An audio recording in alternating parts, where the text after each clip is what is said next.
I'll start with this, a very famous photograph. Now, normally you just flash it up and say, here's Tom Thomson. But I want to say more than that, because it is absolutely one of the most beautiful photos I know, on all sorts of objective grounds. I mean, the fact that he's a 6-foot, good-looking young man is kind of good, but it's actually the photograph itself seems to me to be absolutely astonishing. It's perfectly composed. He's standing there on what can only remind me very much of Lauren Harris's gravestone out in our grounds here.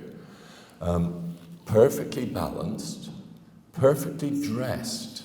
He was always a bit of a clothes horse, Tom Thomson. This could go into a fashion magazine today and it would do very nicely. Very few people could wear a toque hat like Tom Thomson. And believe me, I've tried. And there he is, right in the center. There's that wonderful diagonal line of the water pouring down the sluice. This is Tea Lake Dam. It's important to note that because Tea Lake Dam, one of the many stories surrounding Tom Thomson's last day was that he spent the morning fishing there. So this is not a photograph of his last morning, but it could be. Now, the perfection of the image would suggest to me it's taken by an artist, and I think the most likely person is Lauren Harris. And I think the other thing about it is that you don't achieve this kind of perfection in composition, particularly in early photography like this. This was long before an iPhone, where you could actually take a snap. You couldn't take a snap in those days. You had to set it up. And the thing is, Tom Thomson is utterly focused. Fishing was equal in his mind to painting, I think. And you can see his laser eye is focused firmly on where the line goes into the water outside the picture. But he's so perfectly balanced, so perfectly composed, so completely focused that someone with a knack for photography could set up a tripod and take the perfect photograph, knowing that Tom wouldn't move because he was focused on fishing. And I think that's the story behind it, and it leads us into his personality really rather well. This total focus is something that I think you can read in his paintings. And certainly there are stories of the odd woman. He was obviously very attractive to women. And there's one story at least of a lady who went clearly to flirt with the gorgeous young man painting by the side of Canoe Lake and was disconcerted to be completely ignored. To the extent that she thought maybe he hadn't heard her. Well, he hadn't. He was painting. If she tried to interrupt him fishing, the same result would have occurred. Anyway, she retreated, defeated. Now, we all know Tom Thomson. I mean, partly because of the power of images like this. I've always said of Tom Thomson, he always looks like, in photographs at least, as if these are stills from an early black and white film starring the young Gary Cooper. You couldn't take a bad photo of him, and there are very few, but they're all wonderful. But also, of course, the story itself is so romantic, and so many books have been written. We feel like, we know him incredibly well. He's a Canadian icon. Hundreds of books, hundreds of exhibitions over time, although the last big one was 20 years ago, hence our exhibition here today. There have been songs written. There is even a cookbook. And don't dismiss the cookbook.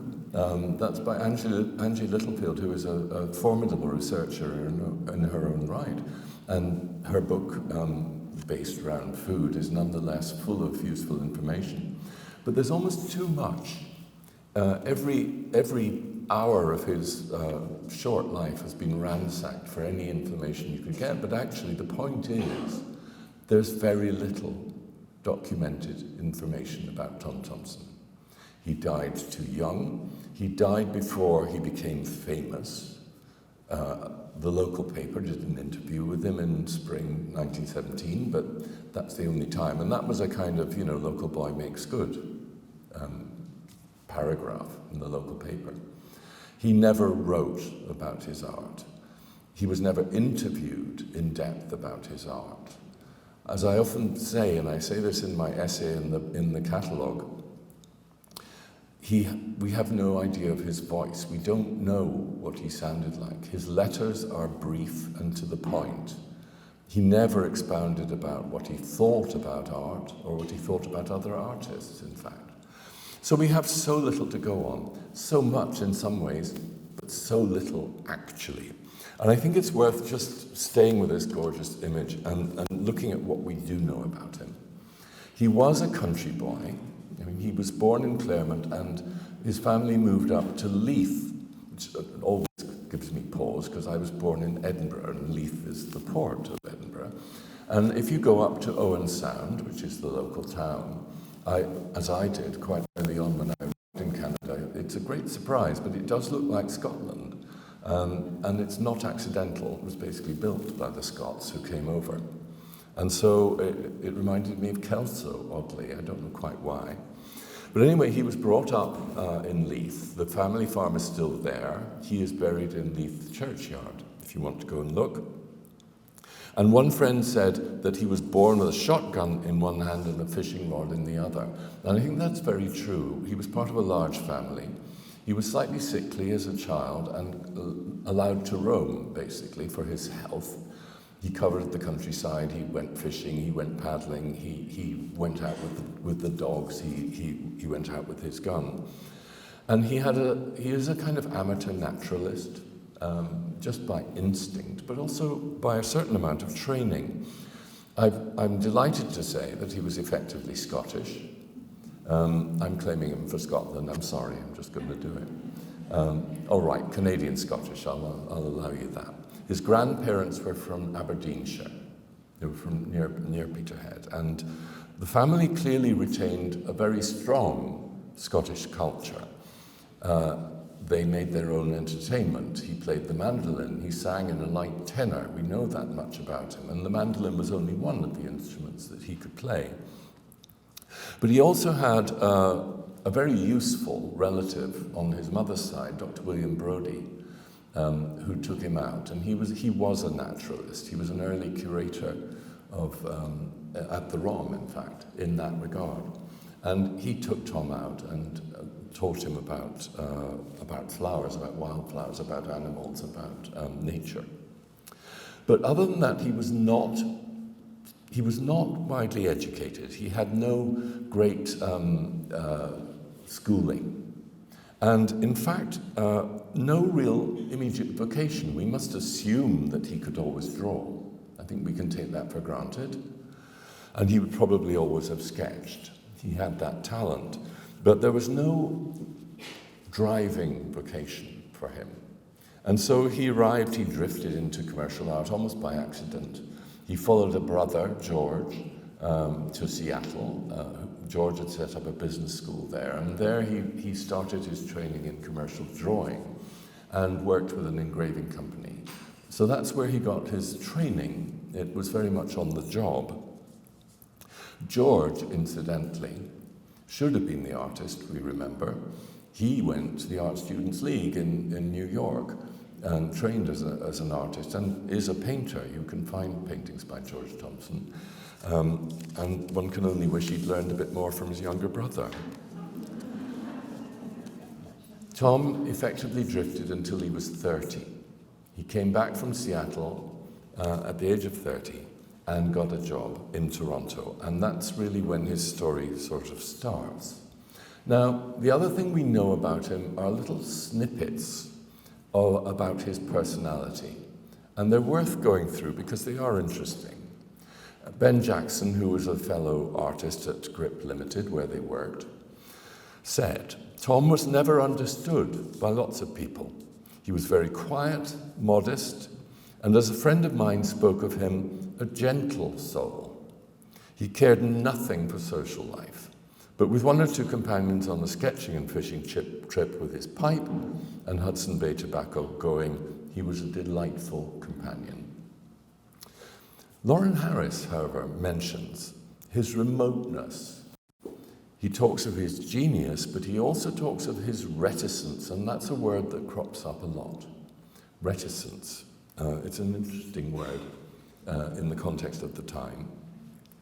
Mark Robinson, who was a friend of a different kind, not an artist, he was one of the rangers in Algonquin Park, and Tom Thomson used to work as a ranger and guide during the summer. He had to earn the money, because obviously the art didn't pay for itself. Mark Robinson said at times he was quite melancholy and defeated in manner. Melancholy, a key word there. Jackson, A.Y. Jackson, who knew Thomson briefly and was a good friend of his, again quite briefly, but he made an impact, said he had unreasonable despondency. He was erratic and sensitive. Arthur Lismer, another friend at Grip, said that he was almost monastic in his desire for seclusion. But we know he was gregarious, and we know he was good company. It was impossible not to get along with him because of his unselfish and kindly disposition, said another friend. So, what else do we know? We know that he never married. And that is, I think, significant because it was rare. I remember having a phone call with Ross King, and if you want, probably the best biographical note on Tom Thomson is contained in Ross King's book, Defiant Spirits. Great book about the group of seven. But he talks about Tom Thomson as well. And I spoke to Ross about the time of Painting Canada, in fact, and he pointed out that it would be rare and noticeable for a particularly good-looking 6-foot young man not to be married at that date. It would have drawn attention, in fact. There were a couple of near misses that we keep hearing about, one in Seattle and one up in Huntsville. But in both cases, the story and the enthusiasm seems to have been on the feminine side. And Tom isn't visible for dust. Basically, he says not a word about his love life. I mean, obviously he wouldn't. But nonetheless, there is a silence there, and I find that very fascinating. Maybe he was gay, we don't know. But it's an interesting thought to consider. The other thing is, of course, that we know too much about is his death. I say we know too much. We've heard too much about his death. We know nothing except that it happened. July the 8th, 1917, engraved on my heart. He went under at Canoe Lake, and nobody knows how. It's utterly incomprehensible that someone as well versed in paddling a canoe could manage to drown in a calm lake. But he did. And so every conceivable suggestion has been made, some of them backed up by people who knew him, some invented long after the date. And the theories out there, it's all speculation, whether it's murder, and there are at least 2 potential murderers for this particular crime. Suicide, A.Y. Jackson thought he'd committed suicide. Or just some pathetic accident, tripping in the boat and banging his head. We'll never know. And books on the subject show no sign of abating, so you can bet your life someone will come up with another theory. And while I'm on the subject, I have to say that the gay theory is actually rather attractive in this regard. He was under, according to one story, he was under some kind of pressure from Winfried Traynor, his friend in Huntsville, that they would have to get married. And let's just say it wouldn't be the first or the last time that someone chose a particular desperate method of escape from that. But also, he increasingly sounds as if he might have been bipolar. The thing is, these words didn't exist then. But melancholy is how that particular condition, mental condition, would have been described in those days. and he is described as melancholy. It went on, you know, we in my youth we called it manic depression, and now we call it bipolar. And certainly I think A.Y. Jackson thought that was the case. We will never know. So I've said enough about that. So let's move on. He was certainly good enough when he came back from Seattle to be employed at Grip Limited, which was a fairly cutting-edge commercial engraving firm. Working in commercial art, they did things like tourist brochures. And that's significant because basically the artists who worked in the art wing of Grip were encouraged to look at Canada and come up with images that would sell effectively to tourism. But it's also a period of when immigration was encouraged. I know this because two of my great uncles came to Canada. It was seen as this place of great hope. You could get land and you could make a new start. My two great uncles were part of a large family in Edinburgh, and they all spread across the world. I think there were 8 of them, and 2 of them came to Canada, 1 went to New Zealand, and others all over the globe. Obviously desperate to get out of Edinburgh, very odd. Anyway, that was the time, and they were lured there by the kind of imagery that Grip Limited would have been producing. I love this. This is by Arthur Lismer. Now, Lismer arrived from Yorkshire in 1911 and found a job at Grip. And one of the great things about Lismer was that he never went anywhere without a little sketchbook, and he did cartoons and drawings of everything. And so if you want a completely objective view of the group of 7, including slightly laughing at them, he could see the funny side of Lauren Harris, the intensity of Lauren Harris, the wild hair. And so some of the images of the group of 7 that Lismer produced are amongst the most endearing of the images of the group of 7. And here he draws Tom. Now, this drawing is very significant to me if you kind of analyze what's going on here. You can see that it's done very quickly. The lower half of the drawing is just sketched in with a few quick lines. He's obviously not interested in the anatomy of the figure here. I mean, that back looks unnaturally long to me. But that's not what's caught his eye. What's caught his eye is very much the head, because, as I say, Tom Thomson was a good-looking chap, and he's caught a real portrait, instantly recognizable, of Tom Thomson. Notice how the lines around the head are the strong. But also strong is that huge feather that he's working with. This is a quill. Now, Tom Thomson was regarded as the greatest letter drawer in the country at this point, so Jackson tells us. And that's what he's doing, he's lettering. And so, notice the grip, again, the sharpness of the line drawing the hand holding the quill is significant. Lismer's caught this grip. He's gripping the quill. Now, all of that is great. He includes a lantern shining in the background. So this is working late at Grip. And the real killer detail here relates to what I was saying about that wonderful image of him fishing. And that is the spilled bottle of ink. It's just a little kind of cartoonist addition. Now, why has he done that? Well, because it's spilling his ink all over his trousers, and Tom Thomson hasn't noticed. He's focused. So this is what this little image, this tiny image taken really quickly by a person who is extremely good at this kind of thing. He is giving you an image of intense concentration. In other words, I think we can tell from this that when Tom Thomson was focusing, don't bother to interrupt him. If someone had told the lady who tried to flirt with him earlier, she could have saved herself the trouble. So, he was good enough to be employed, but I don't think he was frankly inspired. Actually, this is awful, isn't it? It's really. I can say that because it's in our collection. But this is commercial art. No, let's not judge him on it. He's turning something out that would be attractive. I also have a theory about this, that these were done for his family, I think. As I said, I think there's a strong Scottish culture there.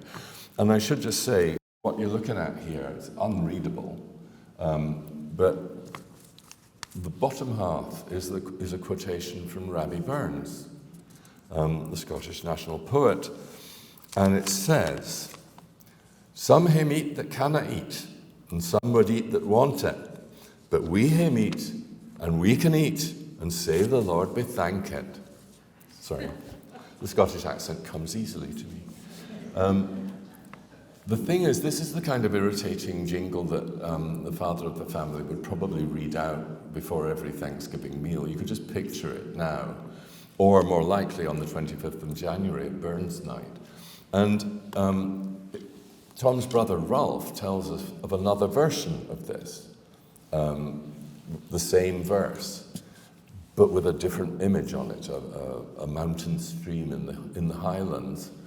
And so I have a horrible feeling that there are more than one of this horror, and they probably were done quite likely for his family. As a kind of, I just have this picture of them thinking, oh, Dad used to say this all the time, and so he did these images for the family. It's decorative, it's derivative, and it shows the influence of Art Nouveau. Art Nouveau was the predominant style for any kind of draftsmanship at this particular time in magazines across the world. And here you have a decorative landscape with a quotation from mythologizing. Again, the quotation is significant because this is the best letterer in the country, remember? And it's good. It's quite a good drawing. But it could be done by anybody in Britain or anywhere else, as well as in Canada. But the influence of Art Nouveau, I won't go into too much detail, but I've shown you the West Wind. You all know the West Wind. It's in the AGO. We didn't borrow it for this show. And it's one of the most famous images by Tom Thomson. And what it is an Art Nouveau tree, effectively. I used to have a little vase which I came from Liberties in London, which was the great kind of shrine of Art Nouveau pewterware at the turn of the century. And it dealt with the foliage of the pine in exactly the same way as this. It's an Art Nouveau idea. But the line, that wonderful sinuous line. Now, I won't flog it to death, but when you go into the exhibition, look out for that line. It was like Art Nouveau was the style he could never quite shake off. The sinuous tree finds its way into so many of his sketches. It's almost like it was a kind of instinctive reaction from his hand that he couldn't control. So, moving on. Here is the rub with Tom Thomson. That on the right there, apart from the dreamboat, we call this the dreamboat photo. On the right, there's the famous cairn that was installed in late 1917 by his friends, including J.E.H. MacDonald, who was one of his major mentors. And MacDonald provided, and I'll read it to you. To the memory of Tom Thomson, artist, woodsman and guide, who was drowned in Canoe Lake, July the 8th, 1917. He lived humbly but passionately with the wild. It made him brother to all untamed things of nature. It drew him apart and revealed itself wonderfully to him. It sent him out from the woods only to show these revelations through his art, and it took him to itself at last. It's a lovely piece of writing. I mean, J.E.H. MacDonald was a poet, but it's also myth-making. It establishes right at the beginning, in the year that he died, Tom Thomson as a legendary figure. I remember when I first read this, I was absolutely gobsmacked because I had discovered Tom Thomson through reproductions of his art. And so for this astonishing artist to be described as artist, woodsman, and guide was an absolute mystery to me. I was really taken aback. I thought, who cares if he can find his way through the woods? You know, I mean, this is one of the greatest painters I've ever seen. But it's part of the myth. And J.E.H. MacDonald actually got us there. But the really significant thing here is the totem pole, which I didn't know about. Now, I'm going to read from the catalogue, which will come eventually. When? A week or so. A slight delay, not of our making, I hasten to add. But there will be a very beautiful catalogue arriving in a week or so, you'll have to come back and purchase it, obviously. Anyway, there's a brilliant essay in it by Douglas Hunter, which looks at, I suppose you could call it the indigenization of Tom Thomson. And it says, I'm just going to read from it.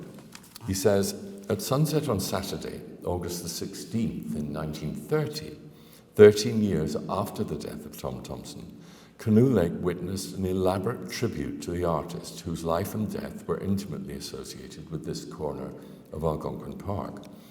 The ceremony was the culmination of a pageant devoted to Thomson by two summer camps on the lake, Camp Aumek for boys and Camp Wapomeo for girls. 25 Thomson sketches on loan from the National Gallery of Canada were on display at the boys' camp. Sorry.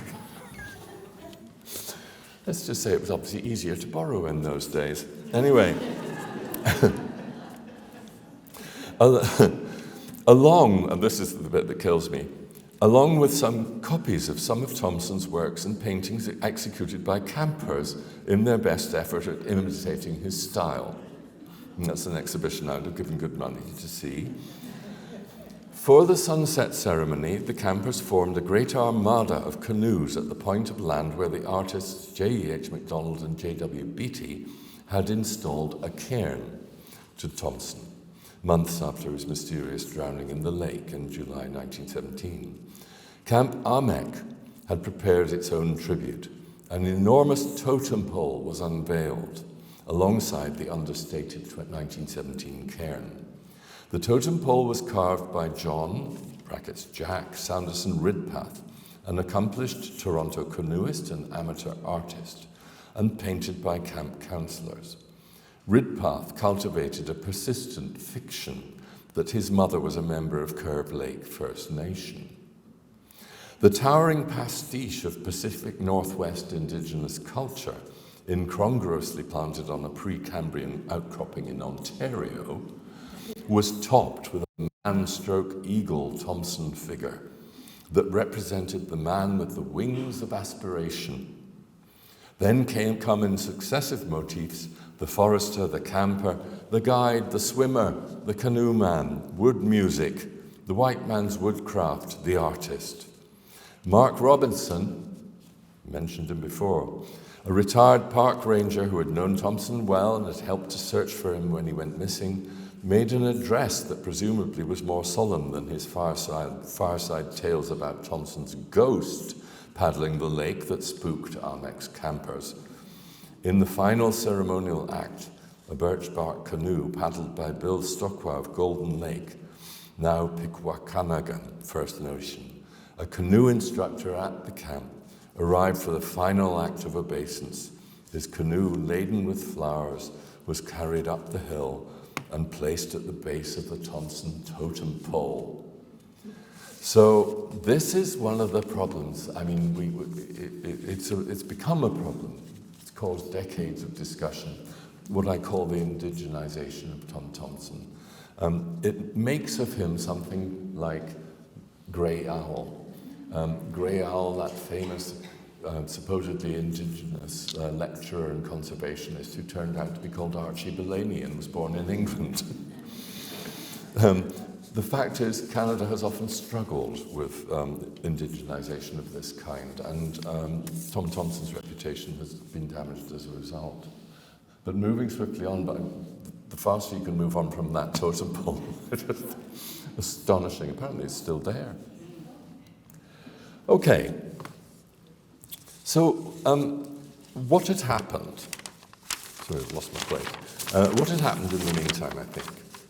Had he drowned, I just want to say this, had Tom Thomson drowned in 1911 or 1912, we would never have heard of him. It's as simple as that. Was there any art training? Well, not much. And even that is actually speculation.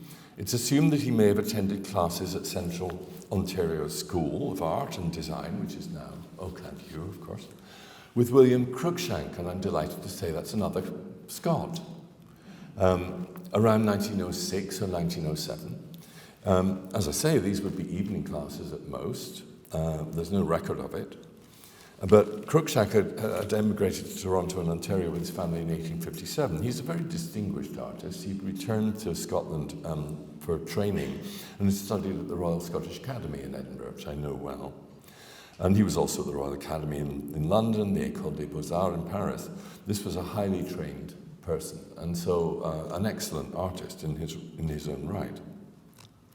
And he was an illustrator too, so they had something in common. And I include this because the thing on the left there, this ill-looking, whatever it is, elk, don't know, is, as you can see, it's being chased by wolves and it's nearing the end. In other words, this is a tragic glimpse of Canadian wilderness life. And it's by Tom Thomson from around 1906. You wouldn't know it, would you? But if you look at the right, that's William Cruikshank, a painting called Breaking a Road. And it's the same composition in many ways. It has something of the same atmosphere. The backdrop is more or less the same. It looks to me like Tom Thomson could certainly have trained with Cruikshank, and he would have seen works like this in his studio. And this image here nearing the end is Thomson emulating Cruikshank. Moving on to another Scot, I mentioned him before, William Brodie, with whom, from Aberdeenshire, was on his mother's side, who was, as I said, a well-known naturalist. He was also a dentist. People multitasked in those days. He was the first dentist to administer an anesthetic, just so you know. But he was also, as I said, a director of the biological department of the Royal Ontario Museum, and a distinguished man.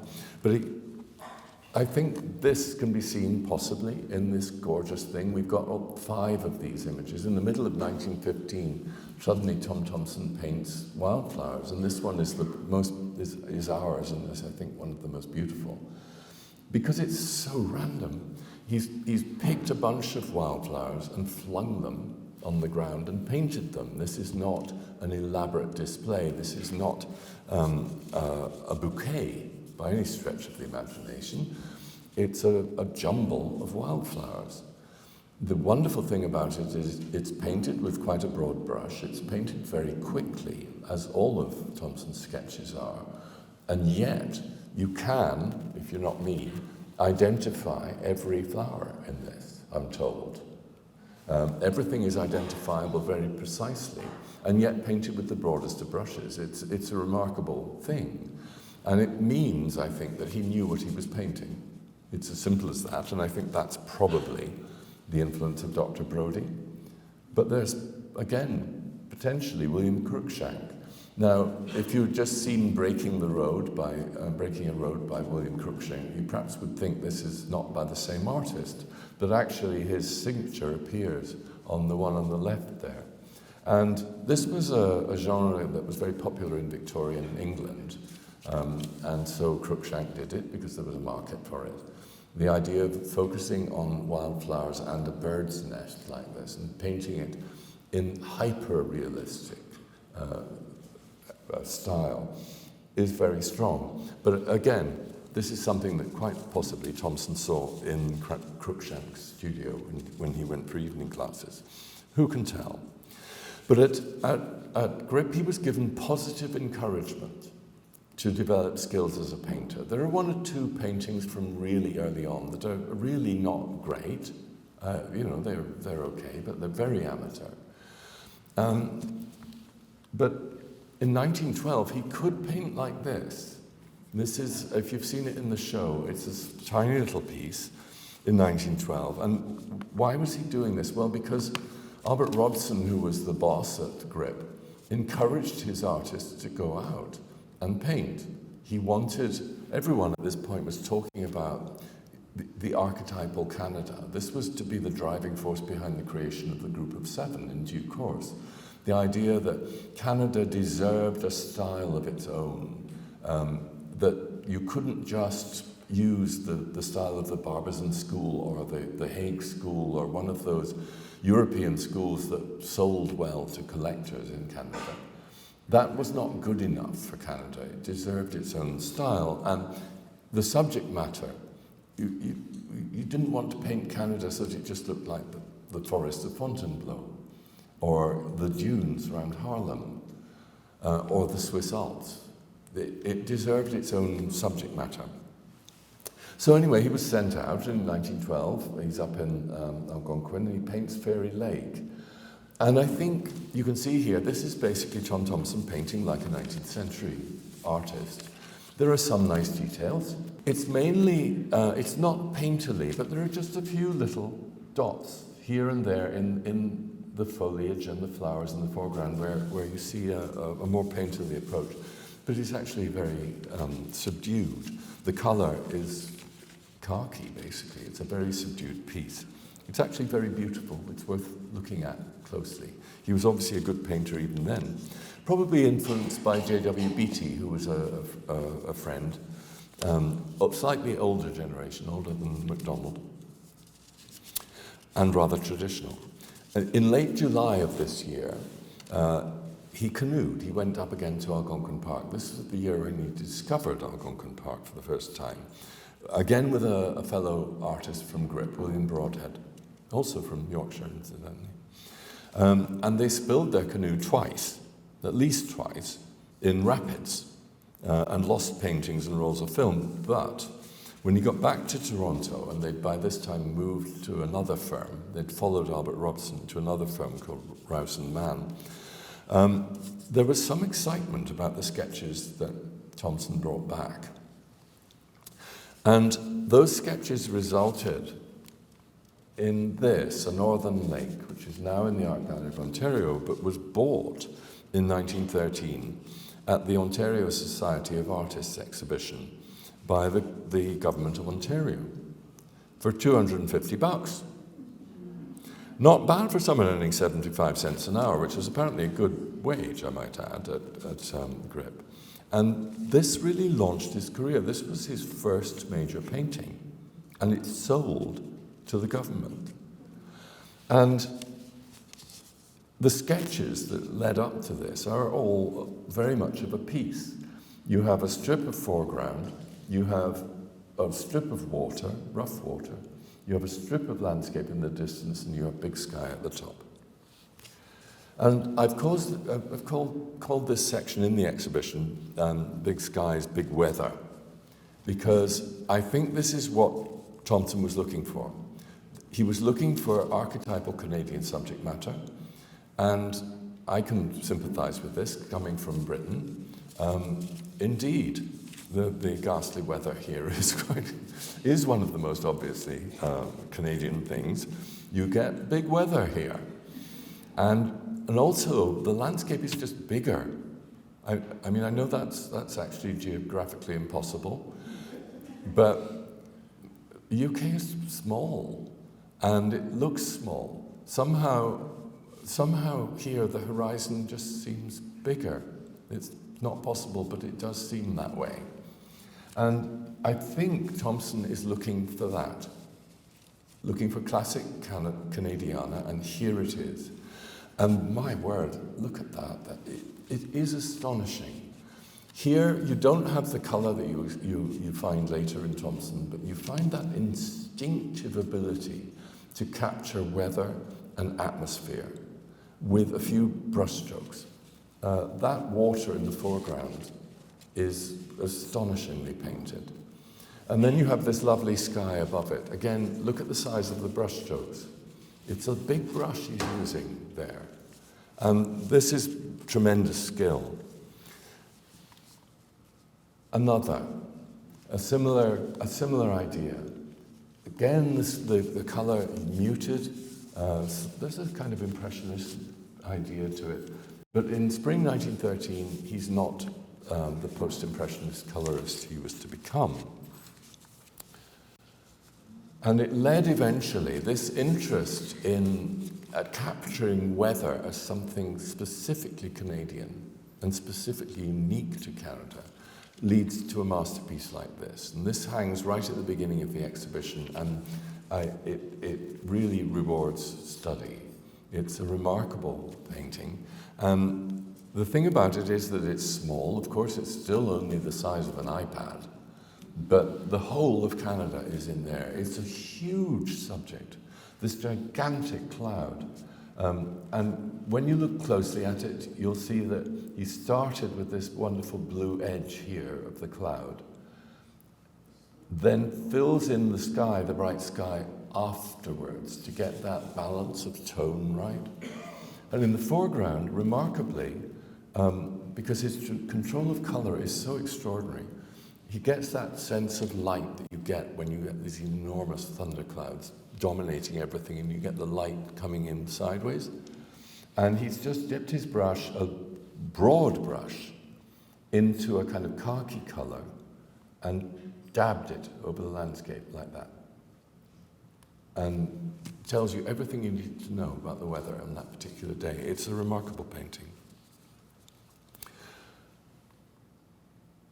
And eventually this searching for weather and his growing confidence in his ability to capture anything with his technique, it leads to something as remarkable as this. This is actually in the last year of his life, 1917. It's one of his last spring paintings. And Northern Lights is just, it's impossible to paint Northern Lights. How can we do it? It changes all the time. And it's outside. And you say it's spring, but it's obviously freezing to death out there. What he did was, apparently, he would rush outside and try and capture what he was seeing. Then he had to rush in to thaw out at the stove, and then he'd rush out again. Now, this is the action of a truly obsessed person, but also someone who is so confident in their ability that they'll literally try to paint anything. It shouldn't be possible, but it is. This is one of the great paintings of the Northern Lights that I've ever seen. And most of the other great paintings of the Northern Lights that I've ever seen are by him as well. Now, what happened to turn Tom Thomson, the Sunday painter, into Tom Thomson, the producer of masterpieces? Well, the only answer to that was that he was talking to other painters. It must be that. It wasn't the training. There was no academic training there. He had never seen works by European painters like Signac, or let alone Van Gogh, on whom he was keen apparently, but on what basis I can't imagine. The books at the time, what would the colour reproductions have been like? Not great, I suspect, even when you have a millionaire as a friend who could buy the best. Lauren Harris was clearly very useful in that regard. So I think what happened was fevered discussions with other artists. And first of all is A.Y. Jackson. Now, this painting is hugely influential, not only on Thomson, but also on the Group of Seven, because it was painted in 1910. It's the edge of the Maplewood, and it was shown in Toronto in 1912. And we hear that Harris and MacDonald and Lismer and Thomson all went together and stood in front of this painting in absolute awe. In fact, Lauren Harris tried to buy it later. It was one of his gambits for luring Jackson to Toronto. Jackson was on the point of heading off to America at that point. He was fed up with Montreal. And MacDonald wrote to him suggesting that Harris wanted to buy the painting, and thereby luring him to Toronto, which worked. It worked. But this painting is hugely influential. Why? Not because of the color particularly, but because of the technique and because of the subject matter. For the first time, here is an artist painting the real Canada as they saw it. And the real Canada was not a picturesque alpine view. It was a muddy field with a maple sugar shack appearing off the edge there, and a wonderfully painted shadow of a tree lying across the churned up earth in the foreground.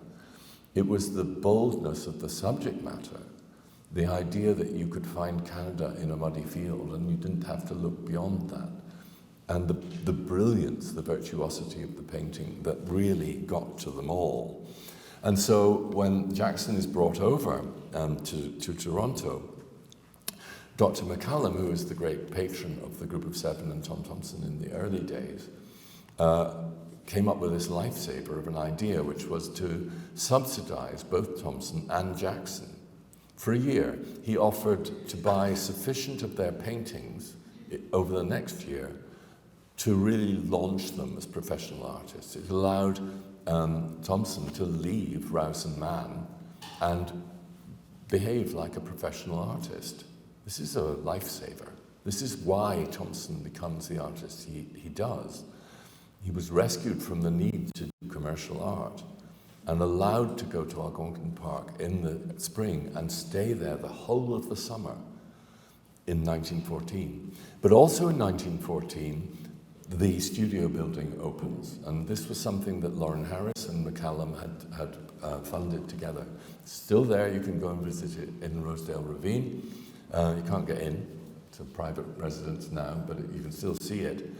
And the shack that's now in our grounds was behind the studio building, and that was where Tom Thomson ended up using it as a studio. But when that studio building opened in January 1914, Thomson couldn't afford to have a studio on his own, but he shared one, and he shared it with Jackson. And so for a couple of months, Jackson is talking to him about, and he tells us this, he was talking to Tom about Impressionism, about post-Impressionism. He was demonstrating. He presumably had some of his own paintings, which are kind of masterclasses in Impressionism and post-Impressionism at that point. And Tom was just lapping up all this information. Now, it sounds too much that, talking about art with A.Y. Jackson should suddenly launch this astonishing career, because he starts painting like Tom Thomson straight after this. But actually, when you think about it, for someone whose experience of art has been the rather dull, retrograde painting that he would have seen in the Ontario Society of Artists exhibitions, or in the work of William Cruikshank, basically, all you need to say to someone like that is, yes, you do have the talent, but think about Van Gogh. And he would say, who's Van Gogh? And you would say, well, if you paint a chair, don't try and match the color of the straw. Paint it bright yellow. That's what Van Gogh would have done. The floor is terracotta. Paint it orange. The wall is white, but paint it blue. Because that way you imitate the vibrancy of being in the room. The use of color and brushstroke is your way of kind of creating something on 2 dimensions that replicates the sense of being in 3 dimensions. It's a simple argument, and to a painter, it must have been utterly liberating. And so, in those two months in the studio building in 1914, a new Tom Thomson is born. This is the kind of thing that Jackson could have shown him. This was done in 1912 in France. Jackson was one of the best trained artists of all the Group of Seven. He had spent years in France, in Italy, in England. He knew what was happening in Europe, and he paints like this, and this is in our collection, hasn't been actually displayed in all the time I've been here, but I should really do something about that. But you can see that many of the elements that you're going to see in the exhibition are there. Basically, you're looking at a landscape, a dune landscape in this case, through a screen of trees. And the important thing about the screen of trees are those pops of colour, the yellow leaves, and he's just dabbed at them with a brush. And it's a beautiful, beautiful painting. And Thomson clearly learned from this kind of work. And it leads eventually to a masterpiece like this, which almost jumps off the wall. The whole business of painting autumn clearly inspired him hugely, largely because of the colours. Your autumns here are just unfeasibly bright. Sunglasses required. Just to look at those trees, it's ridiculous. Sorry, the Brit talking here. But bear in mind, of course, that he was surrounded by Brits. William Broadhead, Fred Varley, Arthur Lismer were all from Yorkshire, and I can tell you now that they would not have seen colours like this in Yorkshire. But this is basically Thomson taking the lessons from Jackson and taking them to the extreme. This is just a wall of colour, but it's absolutely beautiful, and it tells you everything you need to know about looking at fall colour in Ontario. I always point this out. You can see it even on the screen here. There's a little line of indigo blue there, just a tiny tab. Now, because he's such an instinctive artist, I don't think he's thinking, aha, complementary colours. No doubt Jackson had told him all about post-impressionist colour theory, but I don't think he thinks like that. He thinks entirely hand to eye. It's just... And so he picked up blue because somehow it's necessary. But it's a complementary colour. It's good post-impressionist theory, but I'm sure it's instinctive. And here's another one from 1916. You'll notice I'm jumping around here a bit in dates. Thomson is one of those artists where it's very difficult to do a chronological survey. Why? Because his career is so short. This is the thing. I mentioned it in my first storyboard in the exhibition. We think of the Jack Pine as being the culmination of Thomson's career. It should have been one of the earliest paintings of his career. 1917, he'd been painting for 4 or 5 years only. It's right at the beginning of what should have been a 50-year career.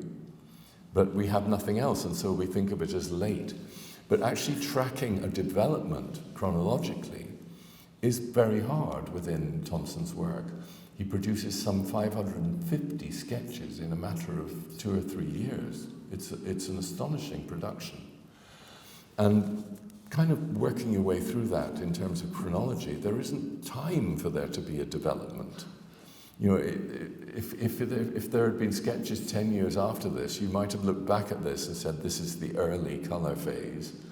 Later he goes into his blue period. Who knows what might have happened? There aren't phases. There's only an absolute blast of creativity. But here I think we're also looking at the beginning of another conversation happening, and that is with Lauren Harris. And Lauren Harris joined Thomson in Algonquin Park because he used to invite people to come up and camp with him in spring of 1915. And I think quite a lot of discussion over campfire had happened. And Lauren Harris was hugely well trained as well. Lauren Harris talked to him about Scandinavian art. He would have talked to him about German art. He would have talked to him about Impressionism and Post-Impressionism. He was a very inspiring person, Lauren Harris. And I think also when you see his work is all about boiling down to simple forms and bright colours, flat planes of colour.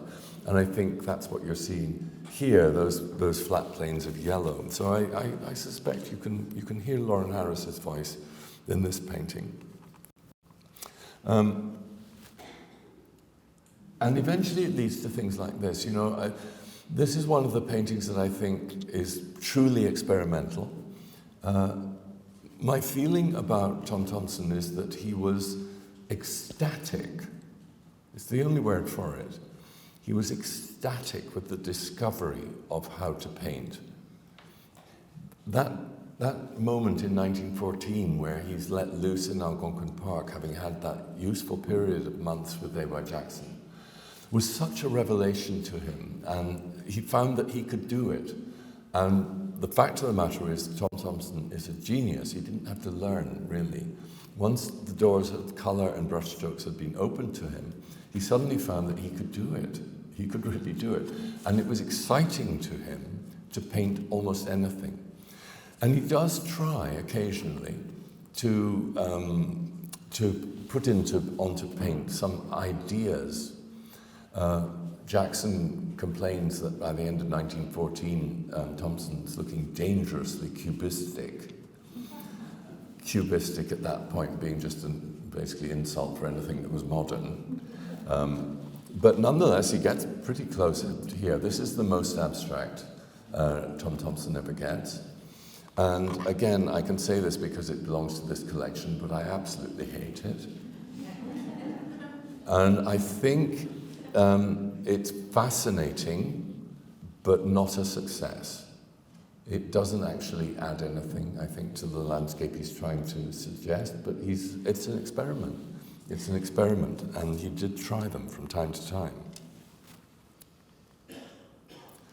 But here is, again, the result of conversations, I think, with Lauren Harris, particularly about Swedish painting. There's a Swedish artist called Gustav Fjärstad who paints this kind of scene, not quite as decorative as this, but very beautiful snow-laden trees. It was one of the things that stood out from the Scandinavian exhibition that Harris and McDonald visited in Buffalo in 1913, in January 1913. And it did influence both Harris and McDonald, and through them, Tom Thomson. And this is one of his prettiest paintings, I think. I've always been rather dismissive of it because it is so decorative. But one thing I've learned in life is that as an art historian, you shouldn't be too snobbish about decorative. Otherwise, there are so many artists that get thrown out with the bathwater. Francois Boucher, for instance, what do you do with someone like that? Basically, you learn to love him. And so I've learned to love this. And I think it is actually exquisite. The other thing to bear in mind is that that winter of 1916, 1917, when he comes back from Algonquin Park and sets up his easel in the shack to paint, is unbelievably productive.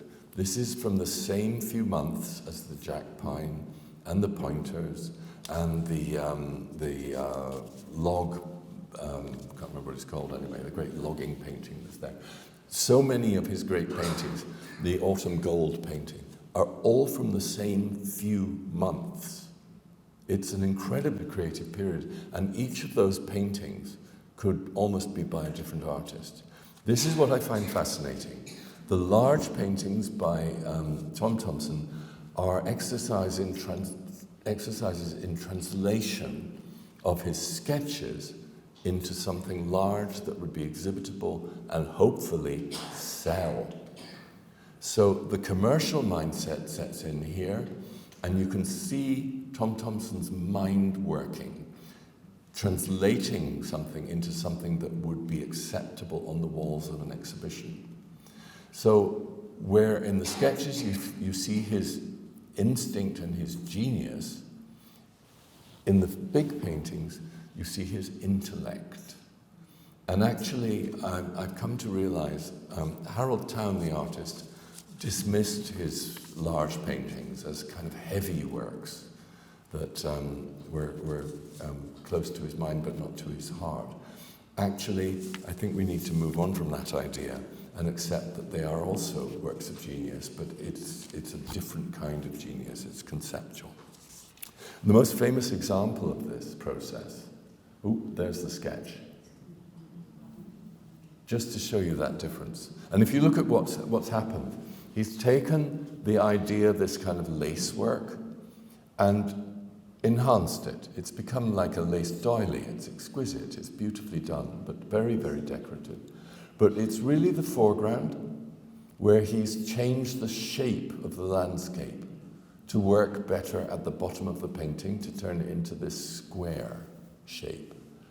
And then he's taken the few kind of ideas of light coming through the trees and turned it into like a stained glass window here. There's orange and blue and green, all sorts of colors in there. It's a decorative enhancement of the original sketch. And the best example of it is the most famous, the Jack Pine. Here's the sketch. Also tiny, of course, a very small thing. And you'll notice how different it is. The Jack Pine is a wonderful post-impressionist color masterpiece. This is done on the spot, and you know, it's kind of khaki-ish, and the sky is a swirl of kind of pink and green. It's about atmosphere and weather. The tree is all there, but it becomes this. When it's transformed into a huge square format, clearly the sketch gave the idea of the tree, but he needed something else to turn it into the iconic image that it is. And that was provided by another sketch, the one on the right here, Lake in Autumn. And it's a very different composition, but the sky was what he took from that sketch to apply to the final painting. And the other thing to look at with the Jack Pine in detail here is the technique. From that swirly brush in the sketch, he develops this kind of bricklaying effect of color. Short, rectangular stabs of paint. He lays them like a brick wall up the sky, changing color as he goes. It's a very formalized approach. It's kind of divisionist, I suppose, if you were going to say that. But it comes out of those discussions with Harris and MacDonald and Varley and Lismer and Jackson about what was happening in Europe that he'd never seen but was fascinated by. And he invents his own language here. But the difference between the sketch and the final painting is very, very significant.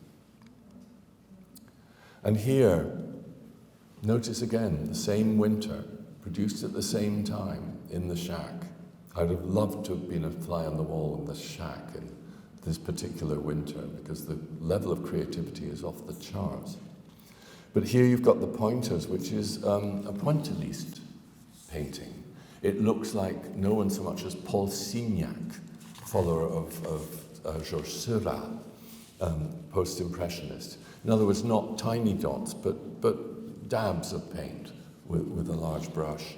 And he uses red and blue throughout, changes the direction of the brush strokes. It's an experimental pointilliste painting, and it's wildly successful, I have to say. And there's the detail. So when it's land, he does vertical brush strokes. When it's sky and water, they're horizontal. And again, ironically, he paints the scene of his death. This is Wapomeo Island. The canoe goes down just around the corner there. Canoe Lake. Painted in pointilliste glory. Now that's interesting because this is a sketch. And in the sketches, he's more instinctive usually, and he's trying out pointilliste technique in the sketch. So he was always open to experiment with what he'd heard from other artists. But when he really lets rip, you find an astonishing artist who is absolutely unprecedented. And I find this painting, which is actually a finished painting, it's not a sketch, although it's somewhere, it's not big, it's quite a small painting. But if you look, the lessons that had been learned from the pointilliste experiments are all there.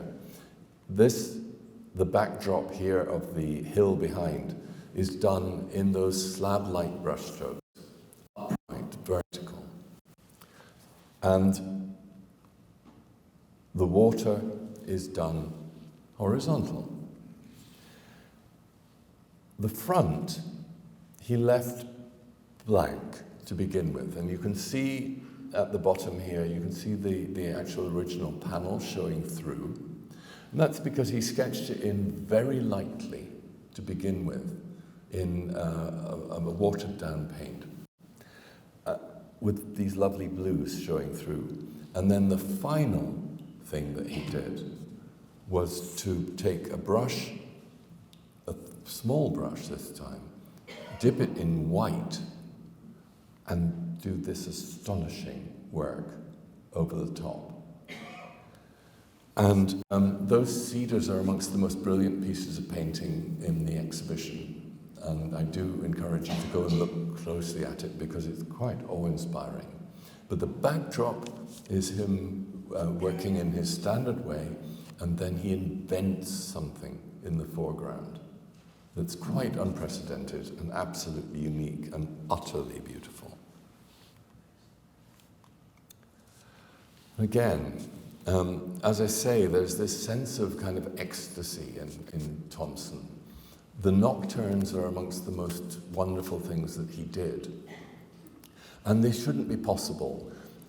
Painting a scene at night is really hard. In the history of art, it's always been a specialist thing.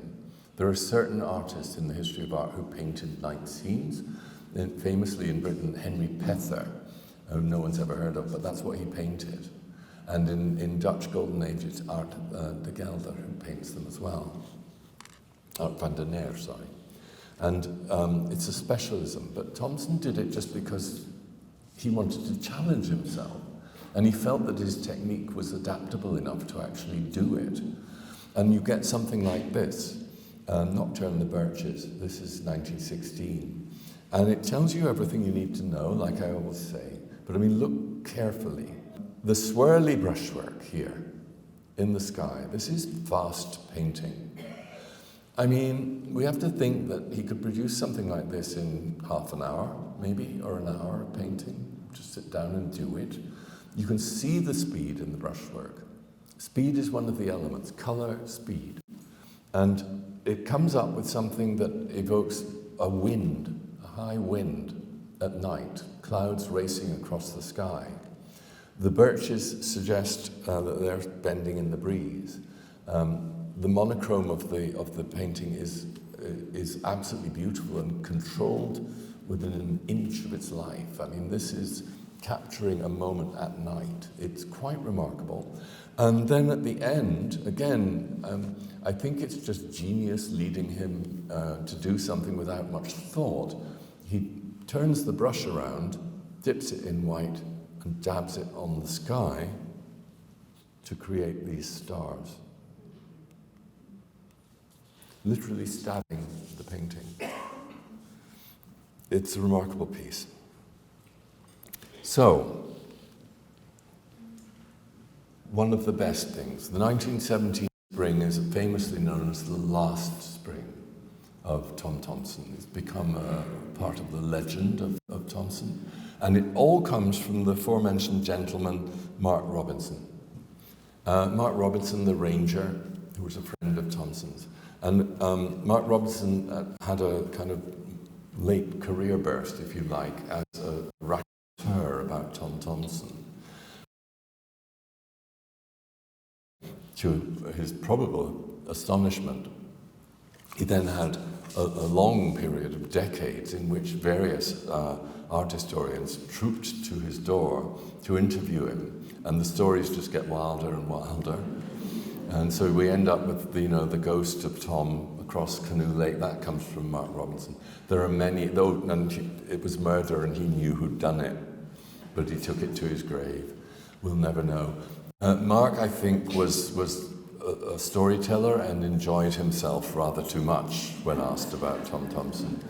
The story of the last spring comes from him, but it does have something of the ring of truth. And the story is that Tom Thomson rushed into him one day and said, "I've got something that nobody else has ever done. I've got a record of the changing weather day by day this spring." Now, this is fascinating because it suggests that he's thinking of a set of sketches as a single work of art. as if you could hang them in a room and it would just be, it's a kind of concept. You could trace the weather day by day. A single work of art made up of multiples. But it also, interestingly, suddenly gives you the idea that Tom Thomson is valuing his sketches in their own right, not just as a stepping stone to the large paintings that will sell and keep him going. So it's a significant moment, and of course it ends with his death instantly in July. We have no way of where that idea would have developed. And we don't know whether, for instance, he started the spring with this concept, right, I'm going to keep a record of the weather day by day, or whether the fact that he just painted every day and then suddenly realized what he'd got after the event, we'll never know. But it might have led to all sorts of things. Again, we'll never know. So, a last example. I've included this out of sheer selfishness because I think it's absolutely miraculous. I think it's wonderful, and it's done again fast. Huge brushstrokes, but even Jackson was jealous of Thomson's ability to paint water. And it's because he doesn't think about it, he just does it. It's done really fast. You'll notice there's this wonderful kind of Laurinaris blank yellow tree here, reflected in the wet rock on the other side. There's a hint of the yellow in the rock here. All of these things are instinctively done. Now, I started this talk with a kind of reference to the absence of a voice in Tom Thomson's work. Now, that is true, but the fact is that painting is a language, and it turned out that it was really Thomson's first language. This was a late discovery in his career, and I've said it's something that he embraced with absolute ecstatic abandon. And we can't hear his voice, we don't know what he would have said about his art, but we don't need to. Because if painting is a language, I have never known an artist who expressed what he was seeing so directly in paint, with so little of a barrier between the eye and the panel. It's absolutely direct. I don't know of any other artist where looking at sketches, at least this applies to me, you look at a sketch by Tom Thomson and you feel that you're behind his eyes almost, or certainly looking over his shoulder. He involves you in the moment of creation. Now, this to me is unique. I mean, I've spent my career looking at artists, that's what I do.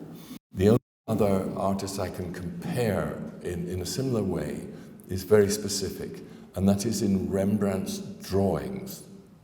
In Rembrandt's drawings, there is no barrier between the eye and the page. He captures things instinctively, and I think Thomson belongs in that category. And so, if painting is a language, here are the words. Colour is the meaning, the brushstrokes are the grammar. Look at it. One of the things I encourage you to do is to look closely at these sketches because you can read how he's painted them. All the information is there. Think of them like a jigsaw. Try and work out what he painted first, what he painted last, what he added later on. Look at the way he paints round things. He paints round the trees. He does everything the wrong way round. He'll paint the tree first and then paint the landscape in after it, round the tree. He'll then take the brush and dab the star on top of everything. You can work out the order of painting. Just look at it. It's absolutely astonishing. In detail, when you get up close, it could be anything. It's a mess. When you stand far enough away from it, it all comes together and it tells you everything about air, about distance, about position, about atmosphere, about weather. It's all there, and this is control of colour and control of brushstrokes. It's instinctive and it's genius. I'll leave the last word to David Milne. Your Canadian art, apparently for now at least, went down in Canoe Lake. He's writing in 1930. Tom Thomson still stands as the Canadian painter, harsh, brilliant, brittle, uncouth, not only most Canadian, but most creative. How the few things of his stick in one's mind. There's an opinion by one of the most cerebral of Canadian painters, equally brilliant, but in a very different way. And I think I will leave it at that, but I do hope you enjoy the exhibition as much as I've enjoyed putting it together. There he is, Tom Thomson, the Group of Seven.